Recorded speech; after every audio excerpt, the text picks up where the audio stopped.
بسم الله الرحمن الرحيم الحمد لله والصلاة والسلام على رسول الله وعلى آله وأصحابه أجمعين السلام عليكم ورحمة الله وبركاته وكي يلقوا ملاك مليسي بجوكوا النظرة الشرعية لبعض المسائل الشرعية المطروحة يتي أفهم أنه إن شاء الله تعالى لأنه بيسكو ديه ọ̀nà ni ọ̀rọ̀ tí ó dá lórí al-bunukul islamiyya tó jẹ mọ́ Islamic Bank. A rí wípé nínú àánú Allah subhanahu wa ta'ala náà ni wípé in tó jẹ mọ́ Islamic Bank ó ń tàn ká ní orílẹ̀ tẹ́lẹ̀tẹ́lẹ̀. Ó jẹ́ tí àwọn èèyàn ń wá kọ́sẹ̀lẹ̀ tó jẹ́ pé Ọlọ́run kàn ṣàánú láti jẹ́ wípé yóò máa tàn ká, ó ń tàn ká díẹ̀díẹ̀ tó fi di pé ó fi dé ọ̀dọ̀ tàwọn náà wí báyìí alhamdulillahi rabbil alamin. Àwọn ìlú tí wọ́n ti dá Islamic Bank yìí sílẹ̀ kì í ṣe pé ẹ̀kan náà wọ́n di Islamic Bank. Wọ́n ti ìgbà kan jẹ́ commercial bank tí wọ́n sì ń lò ó kó tó di pé wọ́n ń ṣe àyípadà díẹ̀ tí wọ́n fi wá dìpọ́ di Islamic Bank tán. Ní tí mo wí yìí ọba gbogbo ìlú tó wá jẹ́ pé wọ́n ní Islamic Bank ń bẹ ọba wí àtà Saudi Arabia wọ́n bẹ̀rẹ̀ sí wọ́n lo ètò Islamic Bank. Kìí ṣe pé bí wọ́n ti wà lónìí ni wọ́n wà, wọ́n ti lo àwọn àsìkò kan tó jẹ́ pé àyípadà ń bá wọn díẹ̀ pé mashallah tabarakallah ó di pé wọ́n dé ipò tó ga níbẹ̀. Kódà báńkì tó kẹ́yìn níbi àyípadà ó ní al-Bankul Ahli Saudi, òun ló jẹ́ tó kẹ́yìn láti yí padà tán kó tó di wípé òun náà mú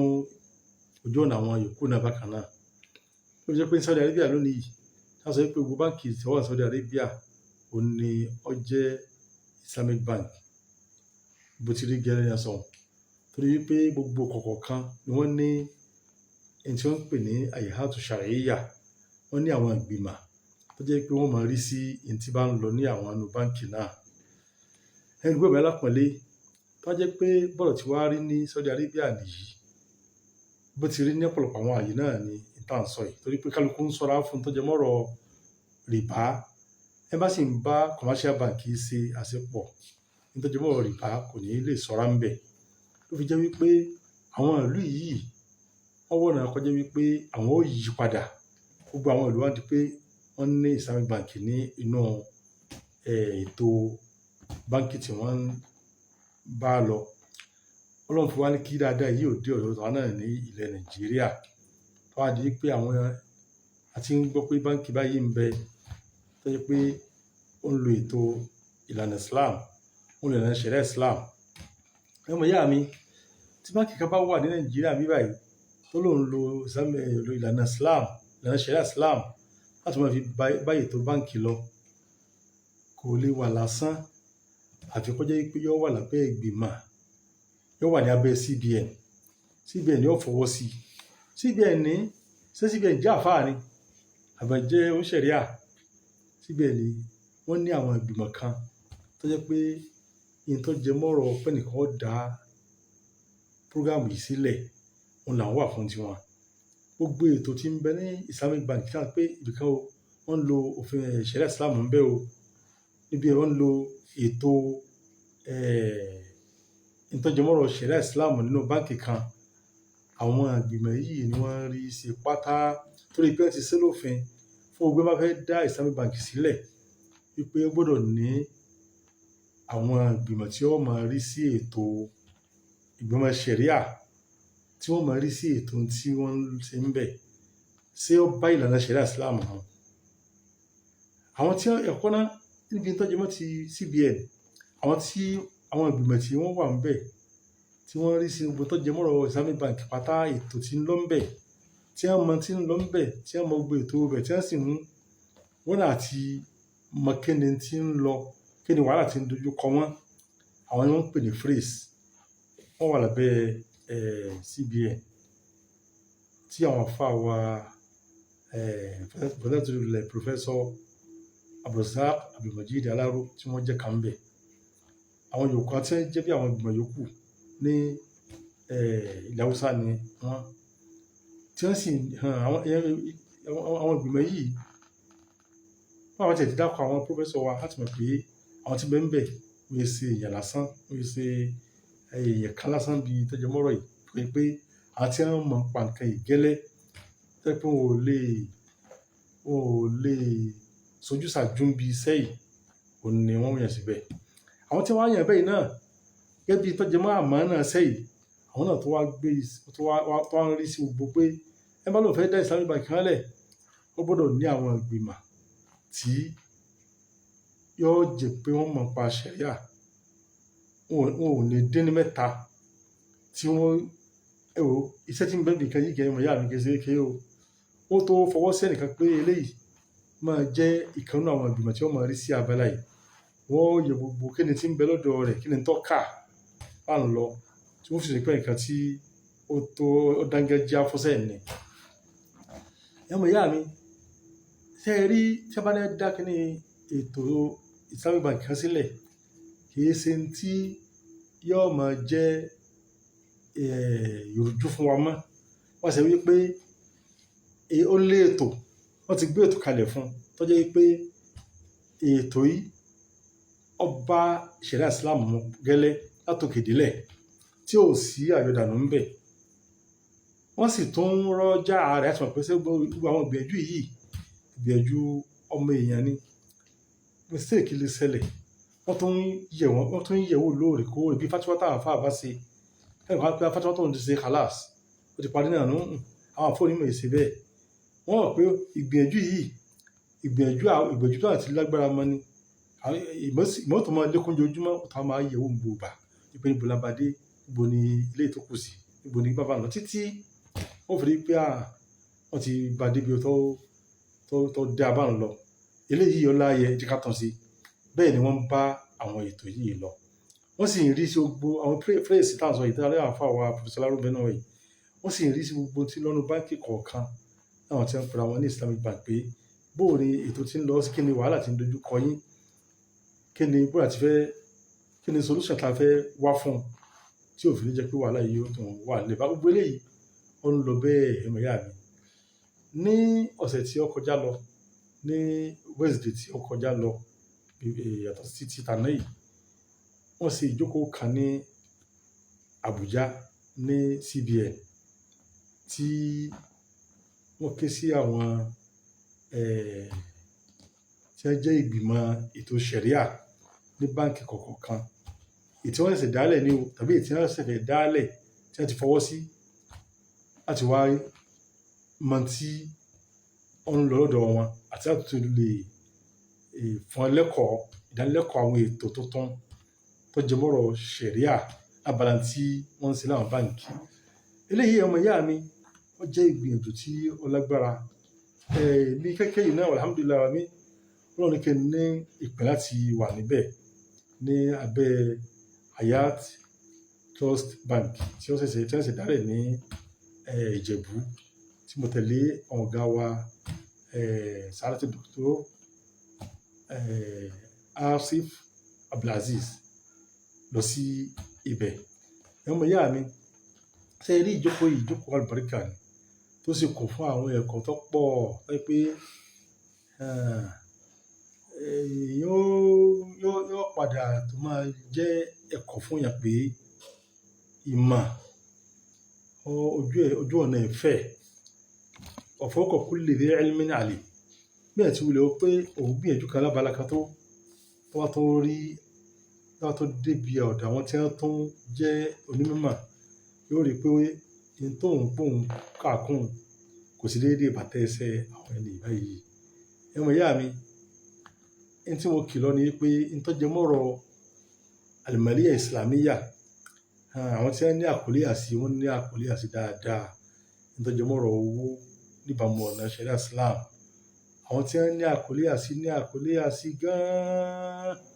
Ẹlòmíín bẹ́ẹ̀ náà tí wọ́n wá tó sọ pé láti 25 years ti wà níbi iṣẹ́ yìí tóun ti wà níbi abala ètò owó nínú ṣẹ̀ríà Islam. Tẹ́yẹ̀ sì rí pé àwọn ẹni nǹkan mìíràn ni wọ́n ń bẹ̀. Ó jẹ́ wípé abala yìí mo ń sọ fún wa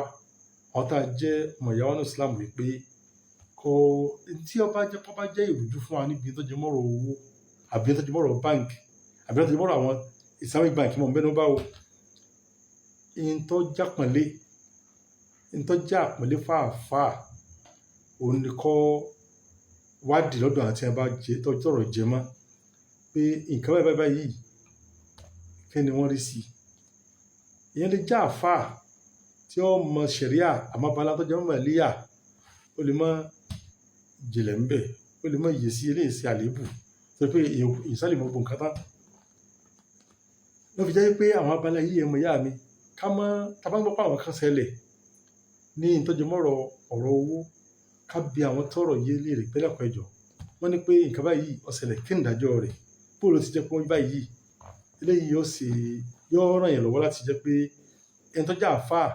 yóò lè mọ fatuwa tí yóò ṣe yóò lè mọ tí yóò bí ó ti dájọ́. Àmọ́ ọkàn wọn kan lọ́ọ̀kan pé wọ́n náà sì ká yìí pé àwọn ní Islamic bank mẹ́rin bẹ́ẹ̀ ọkàn ká àfáà kan bẹ́ẹ̀ wọ́n àmọ́ da ogun tí wọ́n ṣe nù pé kíní kan ní rìbá ni àbí eléyìí ìkọ̀yọ̀kọ̀ sí ìṣẹ̀lẹ̀ Islam tí ó sì yéwọ̀ tó ń sọ sí dáadáa tó sì ṣèwádìí ẹ̀ pé báwo ni nǹkan ti rí yóò jábù sí tó ga fún àfáà àbòsí ni wọ́n jẹ́ fún àfáà láti jẹ́ pé yọkàn máa wòrán lọ́ọ̀kan yóò sì máa fi dájọ́ láì jẹ́ pé ó wádìí dáadáa. Ọlọ́run ti ní ká ní àwọn ọ̀nà láti lè fi bi ara léèrè nǹkan.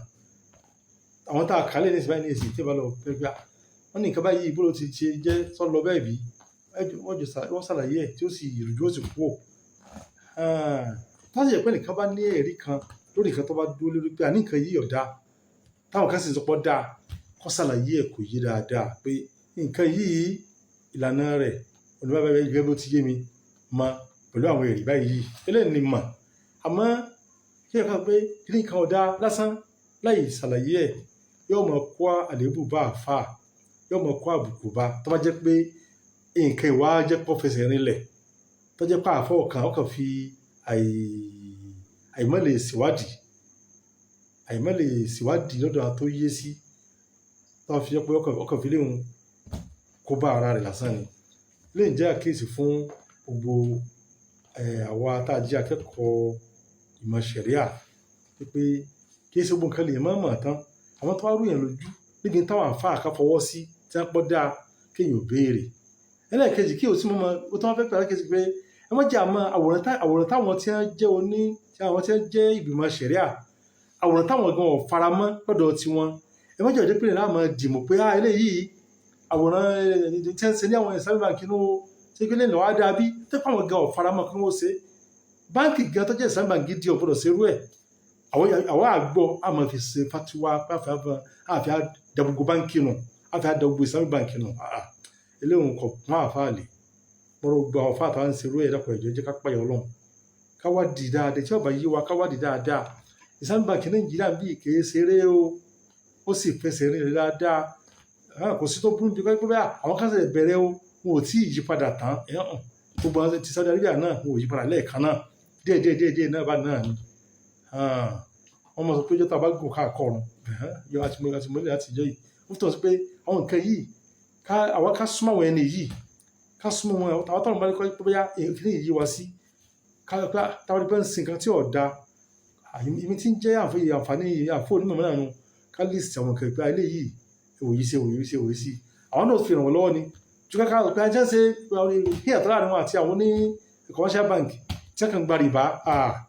tí ẹ bá ń sọ ilé yìí yóò kàn máa jábùkù fún wọn àti bá ń fojú ẹ̀yìn pé àfáà yìí ò dúró lórí nǹkan kan ju pé ọ̀rọ̀ ṣáárẹ̀ ọ̀rọ̀ àwọn ṣáárẹ̀ àwọn tí ọ̀rọ̀ títì lásán ni wọ́n kọ́kọ́ dúró lórí eléyìí sì máa ń kó àbùkù báyàn. Mo rántí ní ọdún kan báyìí tí àwọn Jaiz tí wọ́n ṣẹ̀ṣẹ̀ bẹ̀rẹ̀, àwọn tí wọ́n jẹ́ bí àwọn lọ́bàá kan wá láti ìta tí wọ́n wá sí Nàìjíríà, ẹnìkan sọ pé òun fẹ́ kí òun fẹ́ pe ìjókòó kan tí àwọn ìjókòó tì hàn, wọ́n tàn wá kí sẹ́mi náà bẹ́ẹ̀. Ìgbà náà ó ti pẹ́ gan o,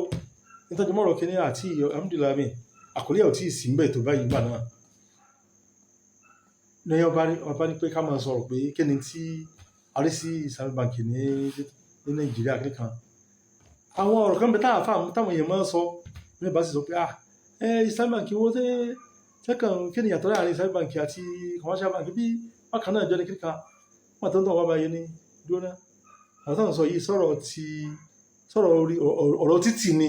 àbọ̀rọ̀ ọmọ ọ̀rọ̀ títì ni ọ̀rọ̀ táwọn èèyàn máa ń sọ àti wọn bá gbá ti Islamic Bank ní tí wọ́n wí náà ọ̀rọ̀ títì wọn mọ̀ pé bákan náà ni wọ́n máa ń ṣe pé kí ni bẹ́ẹ̀ ẹ bá fẹ́ mọ pàtàkì ibi yóò lọ béèrè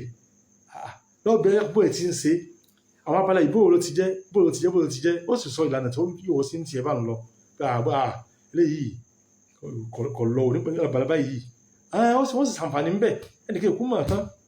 àmọ́ láti á máa sọ̀kòlù wọn àti láti jẹ́ pé a fi ba àwòrán wọn jẹ́ ní Nàìjíríà ní tó jẹ́ pé mashallah tabarakallah àwọn ará àtaga kọ́ńtì míì tí wọ́n Nàìjíríà tí wọ́n wá sí CBN láti wá lọ síwádìí pé àwọn náà fẹ́ kọ́pì nǹkan yìí lọ́sọ́dọ̀ wa sí ní látà mọ̀ pé látà mọ̀ fi ọ̀rọ̀ tí ò ṣe àfi àmọ̀ fi kó ìrẹ̀wẹ̀sì báwọn èèyàn eléyìí kò pọ́n àfa àlè o pàápàá ẹ̀kọ́ mọ̀rọ̀ wá ẹ jẹ́ ká gbìyànjú àti àwọn afẹ́kẹ́ nǹkan dáa afẹ́ kọ̀sẹ́ tó pò ń pé tán ìmọ̀ràn tá a bá ń jọ ń fúnra wa náà láfi ga sí inshallah mo fẹ́ kọ́ pé ẹ̀yin àfa wa wọ́n lọ́kọ́ sẹ́yìn lẹ́sàn-án rè ká máa sọ ọ̀rọ̀ àjọ̀rọ̀ lámọ́ nìkan ju pé